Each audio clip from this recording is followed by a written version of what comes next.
Een leefde zonder ein. 4 uur dwarre us gelok in de leefde.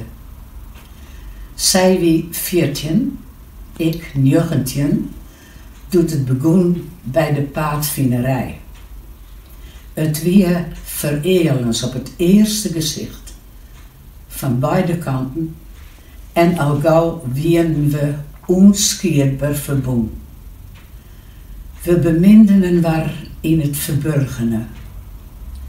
In het evenbier konden we amper van waar oorbluwen.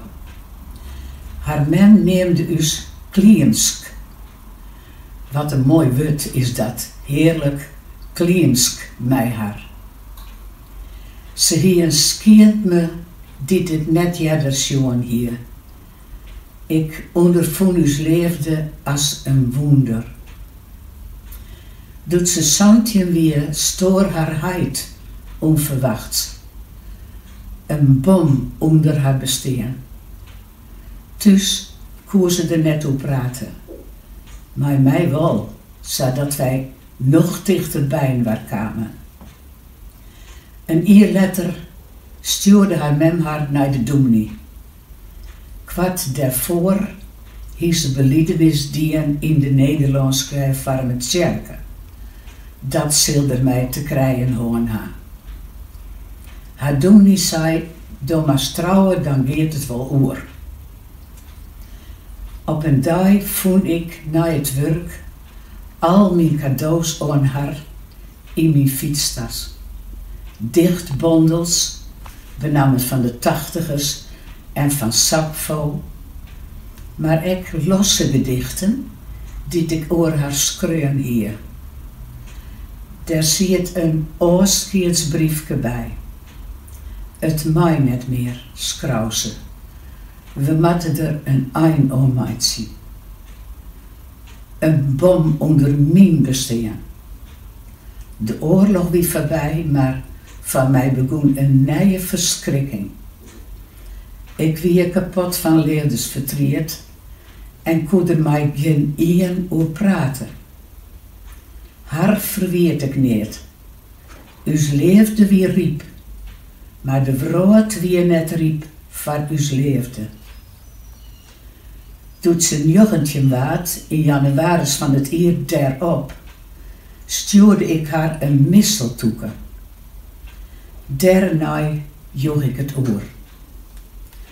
Op Gwanstuiten vang ik in de stad nog een glimp van haar op. Ze wie altijd in het zeilschip van een familielid.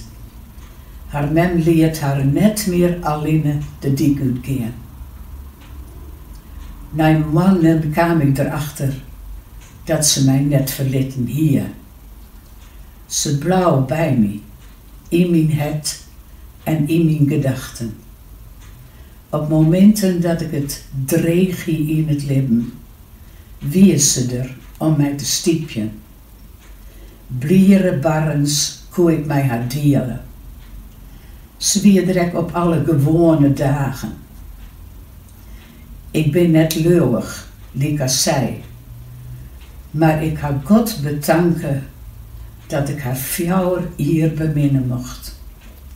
Haar God ga ik bedanken dat ik haar heel mijn vierde leven als een geschenk bij mij aan mij.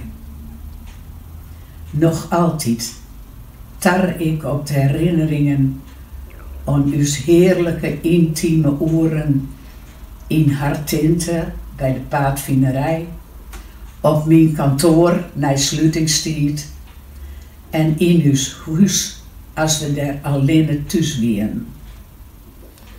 Haar green-bruine ogen, haar lights, haar geur, haar lood, haar donkerbloem hier. Overal zag ik haar, nachts in mijn dromen en oordij in mijn dagdromen. Ik praat altijd over haar, weet alles van haar. Zij en ik binnenvaren naar schepen. Net één kind tussen ons komen, alleen de deur kan ons van een waarschijnlijk.